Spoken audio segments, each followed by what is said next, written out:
Hoje eu preciso falar com você sobre um tema que mexe comigo na raiz, não apenas como um cidadão, não apenas como um comunicador, como alguém que carrega a fé no sangue, na história e no sobrenome.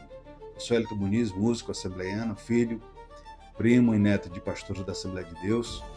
Eu cresci dentro da igreja, com os meus hinos, louvores da harpa, vendo homens e mulheres defendendo o altar com a própria vida. E antes de entrar no conteúdo, eu já vou deixar claro que no final desse vídeo eu vou revelar algo exatamente o que aconteceu dentro da convenção da Comedepa em Belém. Quem falou a frase que pode mudar o futuro doutrinário da Assembleia de Deus no Brasil. Então eu peço que você fique comigo nesse vídeo, que eu vou te colocar por detalhes o que foi que aconteceu no dia e quem estava lá.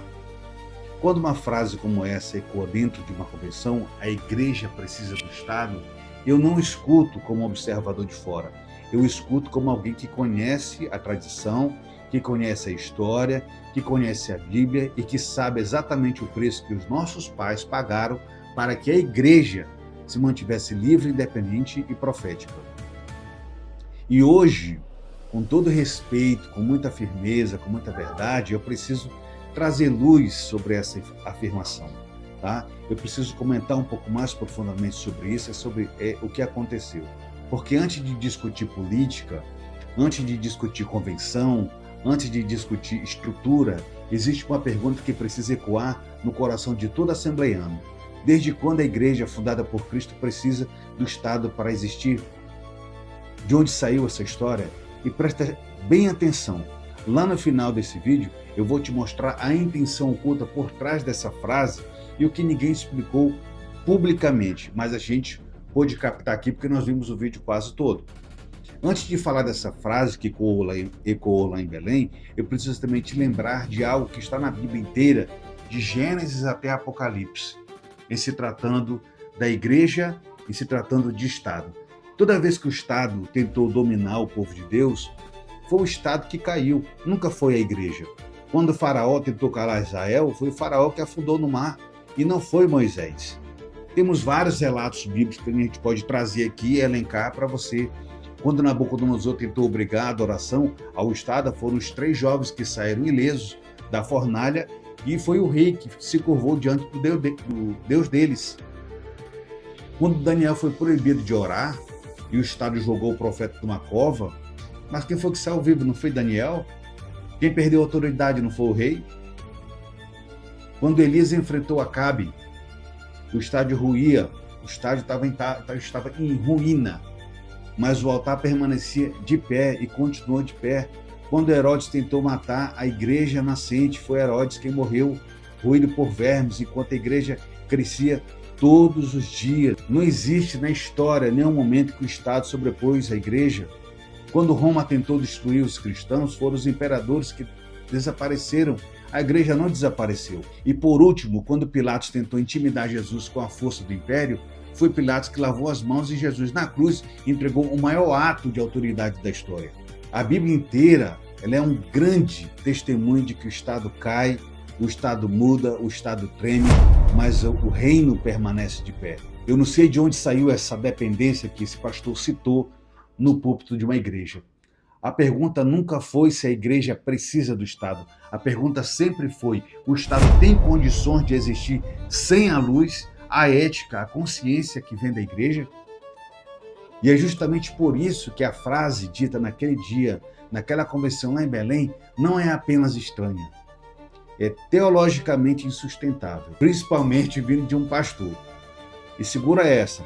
Mais adiante eu vou te contar a reação de dentro da convenção, quem concordou, quem estranhou e quem ficou em silêncio. A igreja precisa do Estado? Essa é a pergunta que eu te faço.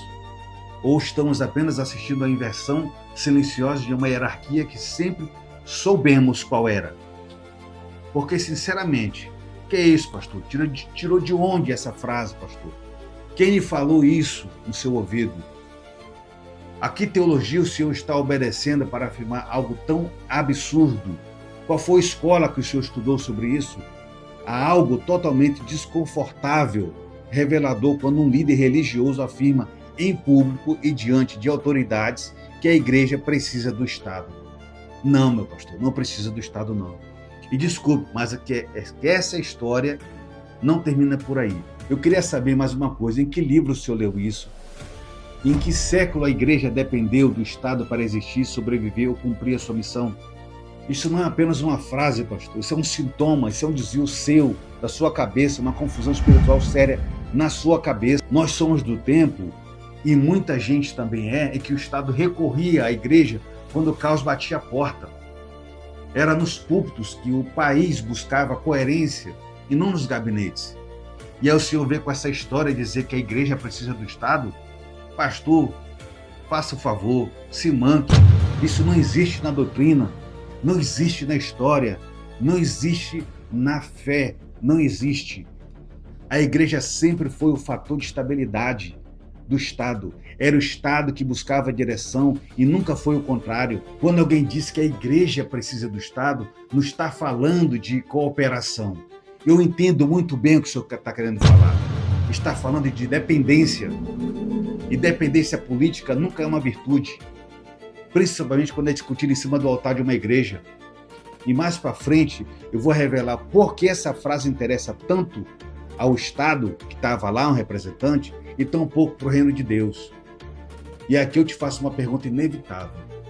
Pastor, que tipo de pastores, mensalistas e convencionados o senhor está formando para acreditar que a maior autoridade divina precisa pedir autorização ao Estado?